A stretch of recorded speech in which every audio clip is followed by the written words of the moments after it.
পদ্মাপাড়ে ফের চরমে অস্থিরতা। এমনকি এমন অবস্থা মোহাম্মদ ইউনূসের যে দেশ ছেড়ে তিনি পালাতে চান, কিন্তু অত্যাচার তো সেখানে লাগাম পড়াতে পারছে না।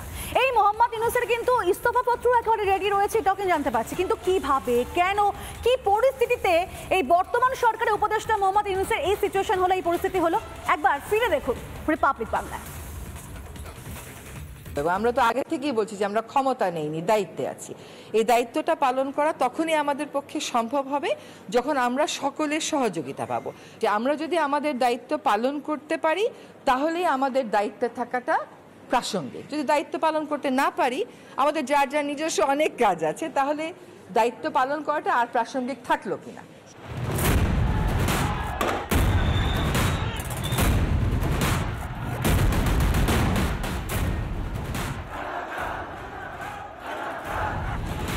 পালা বদলের পর থেকে তো একের পর এক দায়িত্ব জ্ঞানহীনতারই পরিচয় দিয়েছে তদারকি ইউনূস সরকার।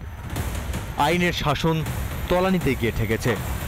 হিন্দু মহিলাদের ধর্ষণ, খুন থেকে লুটপাট, পদ্মাপাড়ে একের পর এক লজ্জাজনক ঘটনা ঘটেছে। কিন্তু হাত গুটিয়ে থেকেছে ইউনূস প্রশাসন। একটি হিসেবেই তা স্পষ্ট। গত বছরের 21শে অগস্ট থেকে 31শে ডিসেম্বরের মধ্যেই পদ্মাপাড়ে 174টি সাম্প্রদায়িক হিংসার ঘটনা ঘটে। এর মধ্যে হত্যাকাণ্ড 23টি, নারী নির্যাতনের ঘটনা 9টি, আর হিন্দুদের প্রার্থনাস্থলে হামলা 64টি। শুধু তাই নয়, ইউনূস জামানায় কারাগার মুক্ত হয়েছে একের পর এক সন্ত্রাসী। ঢাকার রাজপথে বুক ফুলিয়ে মিছিল করতে দেখা গিয়েছে নিষিদ্ধ জঙ্গি গোষ্ঠী সংগঠনকেও।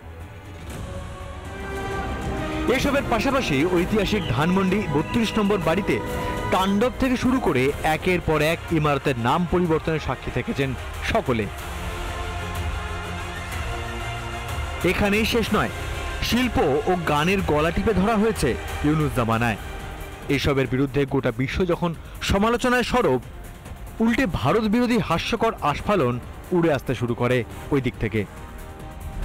বাংলাদেশেও অবৈধ ভারতীয় একেবারে নাই আমি বলবো না, বাট আমি আপনাদের অনুরোধ করব যদি থাকে আপনারা আমাকে একটু জানান। ব্রাহ্মণবাড়িয়া ওই সীমান্ত কিন্তু তারা পুষিনের চেষ্টা করছে, বাট বিজিবির সাথে আনসার এবং জনগণের সহায়তায় তারা কিন্তু করতে পারে নাই।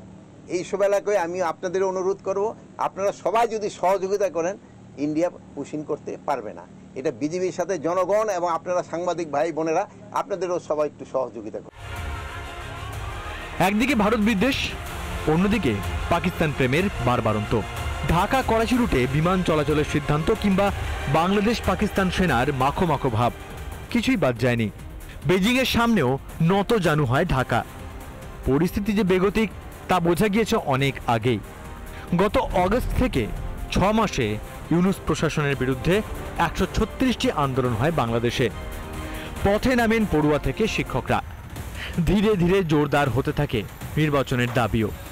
কিন্তু নানা টালবাহানায় নির্বাচন এড়াতে থাকেন ইউনূস। এবার ইউনূস সেনা দ্বন্দ্ব চরমে। অবিলম্বে বাংলাদেশে নির্বাচন চায় সে দেশের সেনা। কার্যত কোন ঠাসা সে দেশের তদারকি সরকারের প্রধান উপদেষ্টা মোহাম্মদ ইউনূস। রিপাবলিক বাংলা।